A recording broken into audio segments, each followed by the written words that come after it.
Hoje, os carros elétricos são considerados a solução para a redução da poluição. Além disso, é uma alternativa para lugares que não produzem o próprio combustível. Mas se engana quem acha que os carros elétricos são uma ideia recente. Você sabia que eles começaram a aparecer há quase 200 anos atrás? Nós contamos a seguir. Lá no século XIX, há quase 200 anos, em 1828, um cientista húngaro chamado Eötvös Jedlik inventou o primeiro motor elétrico. Mas então foi ele que construiu o primeiro carro com motor elétrico? Não, mas ali diversos cientistas e empresas gostaram da ideia e começaram a desenvolver aplicações para o conceito e muitas invenções surgiram na mesma época. Muitos consideram o inventor escocês Robert Anderson o criador do primeiro carro elétrico em 1837. Apesar de ser uma enorme inovação, a bateria não era recarregável, prejudicando a autonomia e velocidade. A viabilidade real de um carro elétrico só surgiu depois de 1859, quando o físico francês Gaston Planté iniciou o desenvolvimento das baterias de chumbo e ácido, que podiam ser recarregadas.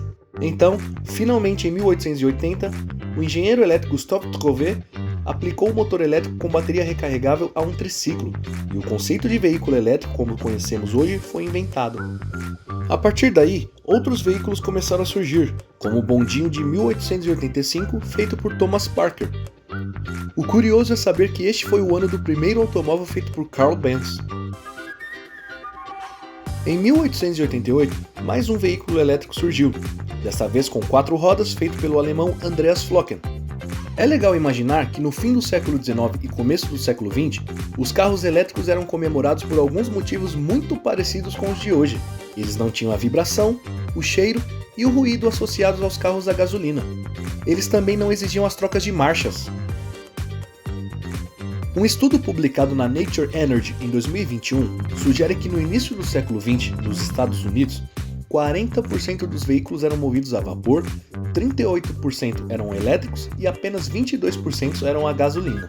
A ideia do carro elétrico inclusive uniu duas mentes brilhantes do início do século passado, Henry Ford e Thomas Edison, para criar um carro elétrico de baixo custo em 1913. Nos Estados Unidos, em 1910, algumas companhias iniciaram a produção de carros elétricos, e haviam diversos anúncios publicitários em revistas que destacavam as qualidades para enfrentar os carros a gasolina. A ideia desses fabricantes como a Baker Electric e Anderson Electric era alcançar o público com maior poder aquisitivo. A virada de preferência dos elétricos para os veículos a combustão foi próximo de 1920. Mas não há uma única razão para o fracasso na época, são vários motivos. O Ford Modelo T era um sucesso de vendas. Novas descobertas de petróleo deixaram o preço da gasolina muito competitivo, e havia investimento em infraestrutura de rodovias para percorrer grandes distâncias. Enquanto isso, a estrutura para os carros elétricos foi deixada de lado, e a autonomia deixava muito a desejar. Aos poucos, as companhias de veículos elétricos deixaram de produzir suas joias tecnológicas, e os veículos a combustão se tornaram o padrão mundial.